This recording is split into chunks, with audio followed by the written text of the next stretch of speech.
Ouida, le 4 décembre 2019. Dans l'amphithéâtre de l'Institut régional de santé publique, comme Alfred Kenoum, c'est l'apothéose officielle des 4e journées scientifiques du CAMES. Après 3 jours d'activité en plénière et en atelier dans les 12 programmes thématiques de recherche, voici venue l'heure de faire le bilan. J'ai donc ainsi l'honneur de vous lire le rapport général de ces 4e journées scientifiques du CAMES. Ces journées devraient valoriser les acteurs de les activités de recherche, favoriser les échanges entre les chercheurs, finaliser la restructuration des programmes thématiques de recherche après l'analyse des bilans, valider les projets multi-pays et valider les stratégies d'appropriation et de sensibilisation à différentes échelles. Dans ce rapport dressé et rendu par le professeur Petroni Zingbe Akré, directrice de la recherche et de l'innovation technologique au ministère ivoirien de l'enseignement supérieur et de la recherche, l'on retient que cette 4e messe scientifique du CAMES a connu la participation d'à peu près 750 chercheurs et enseignants-chercheurs. Il y a eu 342 communications scientifiques au total, dont 286 orales et 46 sous forme de posters. En termes d'importance numérique, la Palme d'Or revient au programme thématique de recherche en santé. Le PTR, dirigé par le professeur Jacques-François Mavungu, a connu 216 communications. Dans le chapitre des recommandations, les participants demandent au Conseil africain et malgache pour l'enseignement supérieur d'étaler ces journées sur 4 jours au minimum au lieu de 3. Puis, ils souhaitent que les coordinateurs des programmes thématiques soient formés à la recherche des financements. Au-delà du rapport, l'on retiendra aussi que l'événement scientifique panafricain de Ouida aura permis de révéler de jeunes chercheurs, notamment des doctorants. Et précisément, ce sont eux qui ont été visés par les prix institués dans le programme thématique de recherche en santé. 4 au total. Après délibération du jury présidé par le professeur Fatou Bintou Sarr, Aubin Armel Koumba, doctorant en entomologie médicale à l'université d'Abomey-Calavi au Bénin, remporte le prix Ramata Bakayoko-Li, récompensant la meilleure communication orale longue. Monsieur Koumba, avec les salutations de Mme le ministre, je vous remets votre prix de Pierre Total.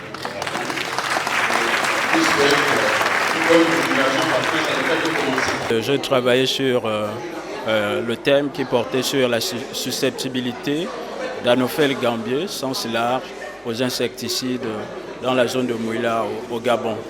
Les objectifs de ce travail étaient en fait de déterminer les niveaux de sensibilité de ces vecteurs du paludisme aux insecticides, étant donné qu'au niveau du Gabon, il n'y a que 2 zones qui sont connues au niveau de sensibilité. Donc, Libreville, la capitale, et la capitale économique Port-Gentil. Donc, ces éléments-là sont très importants en termes d'information parce qu'elles orientent sur la prise de décision au niveau des autorités sanitaires. Deuxième élément, étant donné qu'au niveau du Gabon, la lutte est essentiellement basée sur tout ce qui est utilisation de moustiquaires imprégnés. Or, les moustiques étant résistants aux pyréthrinoïdes, qui sont les premiers insecticides qui sont utilisés dans l'imprégnation de moustiquaires, ça a pour conséquence de réduire les effets de ces moustiquaires-là, d'où l'utilisation de moustiquaires à long terme réduit essentiellement l'effet chimique de ces moustiquaires. Donc en termes d'application, ça nous permettra déjà d'apporter ces informations auprès du programme national de lutte contre le paludisme pour voir dans la zone comment rectifier toutes les stratégies qui ont été mises dans le sens de l'utilisation des pyréthrinoïdes. Et puis, on pourrait leur conseiller d'utiliser des molécules plus efficaces que nous avons trouvées dans le cadre de nos travaux. La deuxième distinction, à savoir le prix professeur Ogobara Dumbo, récompensant la meilleure communication orale courte, revient à un autre jeune chercheur de l'université d'Abomey-Calavi, Amadou Afousatou.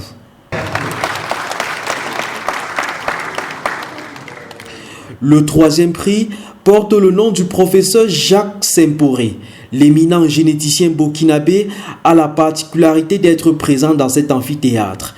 Il s'agit de primer la meilleure communication affichée. Après des conseils prodigués aux plus jeunes, il se charge lui-même de remettre la distinction aux 2 récipiendaires du prix. D'abord, Boya Bawa de l'université d'Abomey-Calavi au Bénin. Puis, France Parodi Kouadio, qui prépare une thèse de doctorat en entomologie médicale à l'université Nangui Abrogwa d'Abidjan en Côte d'Ivoire. Donc, le travail que j'ai effectué portait sur l'influence des pratiques agricoles sur la résistance des moustiques vecteurs du paludisme. Donc pour mener cette étude, d'abord, nous avons effectué des collectes dans des zones maraîchères et rizicoles. Donc, le but était de déterminer les gènes impliqués dans cette résistance-là, puisque cette résistance d'abord est due à l'utilisation abusive des produits chimiques, non seulement dans les pratiques agricoles, mais aussi dans d'autres pratiques que l'on connaît plutôt. Donc nous avons effectué des analyses à l'aide des nouvelles technologies appelées des multiplex QPCR, qui sont des produits, sont des réactifs mélangés en même temps qui nous permettent d'obtenir des résultats en 1 heure 8 minutes. Ce sont des pratiques utilisées seulement que dans notre projet. Et cela nous a permis d'abord de faire l'extraction de l'ARN du moustique et de l'ADN. Et nous avons mesuré le niveau d'expression des gènes métaboliques et des gènes mutationnels au niveau de ces moustiques. Donc nous avons trouvé qu'au niveau des gènes mutationnels, il y a une forte expression de ces gènes-là au niveau des zones rizicoles par rapport à la zone maraîchère. Et au niveau des gènes métaboliques, nous avons trouvé une surexpression des cytochromes P450 2 fois plus élevée dans la zone maraîchère que dans la zone rizicole, ce qui peut être dû aussi à la pollution provoquée par les usines et des véhicules aussi, ce qui renforce encore la résistance de ces moustiques-là.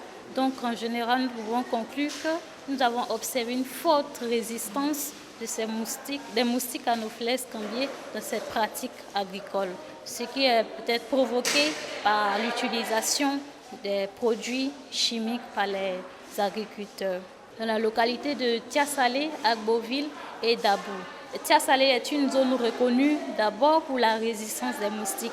Et notre étude a apporté un plus aux études déjà effectuées parce que nous avons pu déterminer les gènes métaboliques qui renforcent les gènes mutationnels qui sont des gènes de résistance de ces moustiques. Nos travaux, on peut utiliser mes travaux non seulement d'abord nous avons développé de nouvelles méthodes d'analyse pour tous ceux qui sont en biologie et cela permettra d'abord d'avoir des résultats en un temps réduit. Donc c'est l'élément essentiel et le plus, tout ce que nous avons effectué de plus encore, ce sont les gènes métaboliques qui n'ont jamais été déterminés dans ces localités-là.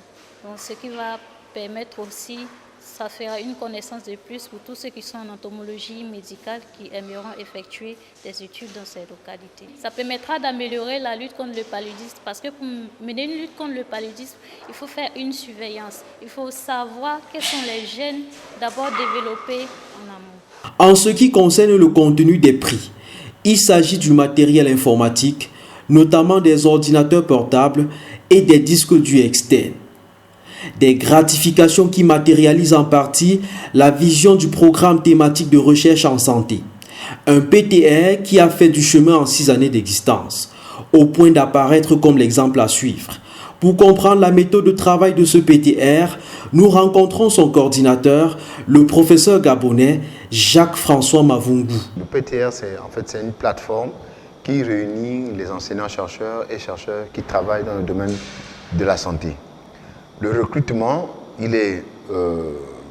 c'est libre. Celui qui pense avoir une idée, qui veut développer en termes de recherche, peut venir s'associer avec d'autres collègues, mettre ce projet-là en place, conduire le projet et rendre les résultats. Donc c'est ouvert à tout le monde, il n'y a pas de fiche d'adhésion. Celui qui pense, qui peut travailler avec les autres, il vient et ça met ensemble. Ce qui fait que, vous allez voir, que la plupart des collègues qui sont là ils sont motivés à travailler parce que nous défendons quasiment la même cause, la cause commune. Nous avons une vision partagée, nous avons des objectifs communs et nous voulons les atteindre avec les moyens dont nous disposons. D'abord, notre volonté de faire ensemble, notre volonté de participer au développement de nos pays, notre volonté aussi de pouvoir faire des choses que peut-être d'autres ont manqué pour pouvoir laisser finalement une plateforme meilleure à nos successeurs.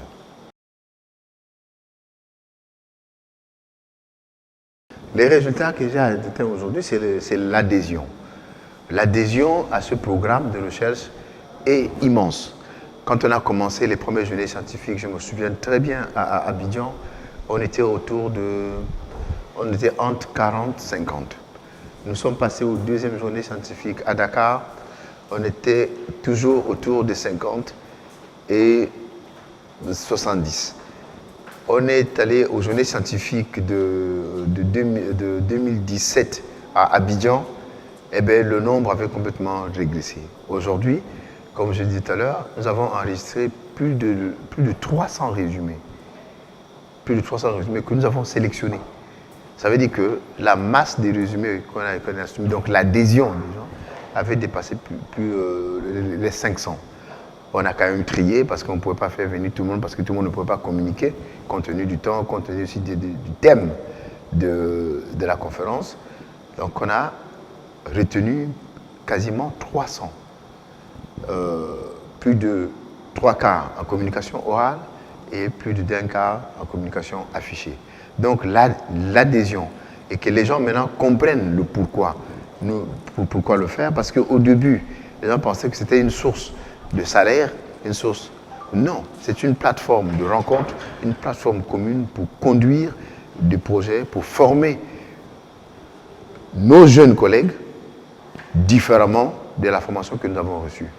On va les former différemment. Ça veut dire que quelqu'un qui est du Cameroun, va travailler un peu au Cameroun, mais il doit venir aussi ici au Bénin. Il doit aller un peu au Sénégal. Pour qu'il ait une vision large du domaine dans lequel il veut s'intéresser. Ça aussi, c'est un succès. Parce que changer la mentalité des gens, c'est très difficile. Surtout dans un monde où tout est devenu transactionnel. Tout est devenu transactionnel, mais les gens travaillent gratuitement. Des nuits entières, des journées entières, parce que nous partageons la même vision. Nous partageons les mêmes objectifs et nous voulons vraiment contribuer à l'avancée de la science sur notre continent.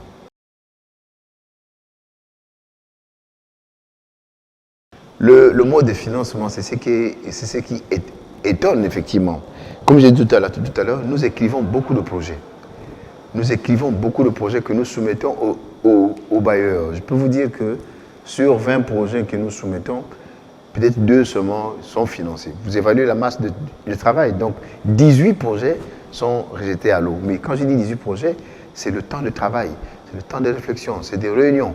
Mais ce qui nous intéresse, si on peut gagner un projet sur 100, c'est déjà bien pour nous parce que c'est de l'argent qu'on va chercher pour pouvoir conduire une activité qui va permettre à faire avancer les choses. Donc, nos financements, nous les obtenons à travers les financements des projets que nous-mêmes nous soumettons aux bailleurs, que nous rédigeons. Nos financements, nous les obtenons à travers des prestations de services. Ça veut dire que, par exemple, avec les programmes nationaux de lutte contre le palu, ils ont beaucoup d'argent que le ministère de la Santé met à leur disposition. Nous avons la compétence dans ce domaine de la santé, que n'importe quel programme, nous réunissons les collègues qui ont des compétences, par exemple, contre les moustiques, contre le paludisme, nous les réunissons, nous répondons à l'appel d'offres, nous gagnons le projet, nous l'exécutons, pas en tant que chercheur finalement, mais en tant que consultant. Tout ça là, ça nous fait des revenus qu'on utilise pour s'équiper, pour donner des financements aux étudiants qui font leur thèse, leur master. Finalement, au lieu d'aller sur le terrain, ce sont les masters qu'on envoie sur le terrain, parce que le master, lui, il a besoin de faire son stage, sa formation, pour soutenir son diplôme. Voilà un peu ce genre de micmac qu'on joue pour voir les financements.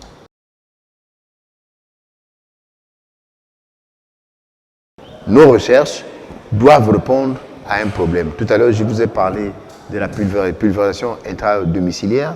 C'est un problème qui était clair.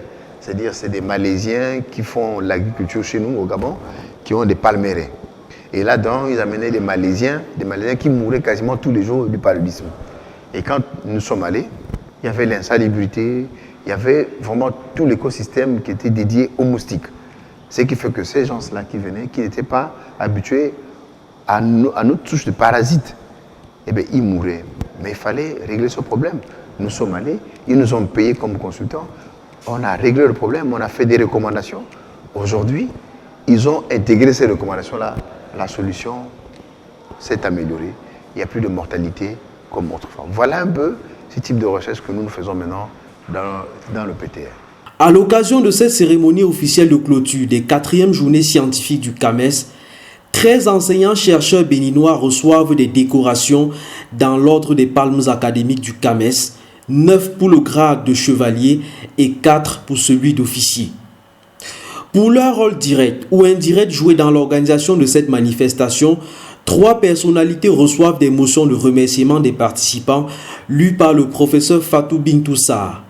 À tout seigneur, tout honneur, la première s'adresse au président de la République du Bénin, Patrice Talon, qui, à travers la ministre de l'Enseignement supérieur et de la Recherche, a exprimé de vives attentes à l'entame de l'événement. Puis, il y a la ministre elle-même, professeure Éléonore Yahi-Ladécan. Et enfin, la dernière est adressée au secrétaire général du CAMES, le professeur Bertrand Bachi. Dans son discours de clôture, le patron du CAMES dit prendre acte d'une des recommandations formulées par les participants. Il s'agit de créer une plateforme de mutualisation des doctorants et des docteurs en quête d'emploi.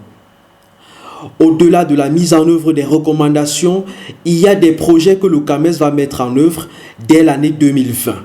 C'est le cas de CAMES Innove, un label qui sera créé en partenariat avec l'Institut de recherche pour le développement, structure française venue à Ouida, partager son modèle de valorisation sociétale de la recherche.